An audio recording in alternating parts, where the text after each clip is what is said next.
Class 12 में lesson 3 आज हम लोग का स्टार्ट करना है। तो लेसन 3 में जो है वो विवाह जो आता है मनुस्मृति में, कि मनुस्मृति में कितने तरह के विवाह वर्णित है। तो मनुस्मृति में आप देख सकते हैं कि टोटल मनुस्मृति में एवं भीष्म द्वारा टोटल 8 विवाहों का वर्णन है। हमेशा ऐसे भी विवादित रहे हैं ये विवाह लेकर के आज तक भी, कि मनुस्मृति में ये किस किस तरह का विवाह है। तो पहला आता है कि ब्रह्म विवाह।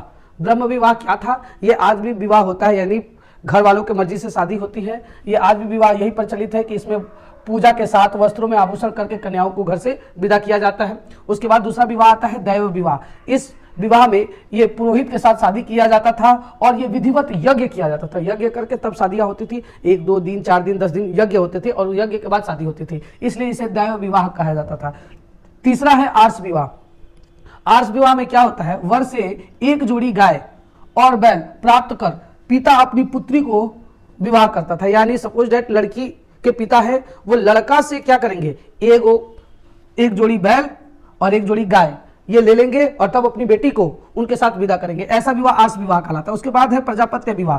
पिता वर से यह प्रतिज्ञा करता था कि वह उसकी पुत्री मिलजुल कर सामाजिक धार्मिक कर्तव्य का निर्वहन करेंगे, तब अपनी पुत्री का विवाह वो करता था। यानी वर जो था वो अपनी पत्नी का हाथ थाम कर, या जिससे लड़की से शादी करना चाहता था उसको हाथ थाम करके उसके पिताजी से ये वचन देता था कि मैं आपकी पुत्री को हमेशा ख्याल रखूंगा, और इस तरह से तब इसको प्रजापत्य विवाह कहा जाता था। असुर विवाह।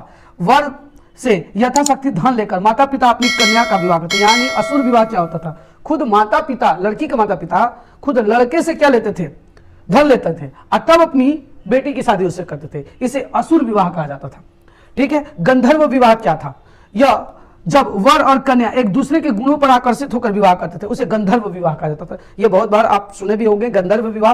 और आज भी जब लोग एक दूसरे पर आकर्षित होकर प्रेम विवाह करते हैं, यानी उस समय इसको गंधर्व विवाह कहा जाता था। आजकल के लोग लव मैरिज या प्रेम विवाह कहते हैं। उसके बाद हम लोग का 7 नंबर में आता है राक्षस विवाह।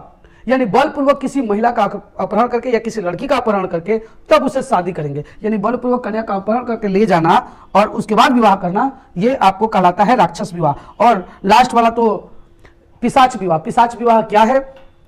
कि जबरदस्ती किसी कन्या से बलपूर्वक और उसको मजबूर करके तब उसके बाद शादी कर दी जाए। ठीक है। या सोती हुई महिला को उठा करके लेकर चले जाए और तब जाकर के शादी करेंगे, इसको हम लोग कहेंगे पिशाच विवाह। तो मनुस्मृति में ये 8 विवाह वर्णन है और ये आपके 12 क्लासेस में बहुत बार एग्जाम्स में पूछे भी जाते हैं।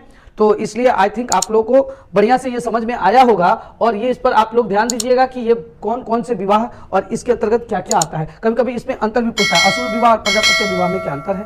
तो इसको आप लोग एक बार नहीं हो तो फिर से क्लास रिवाइंड या फिर से इस वीडियोस को रिवाइंड करके देख लीजिएगा, आपको समझ में आ जाएगा।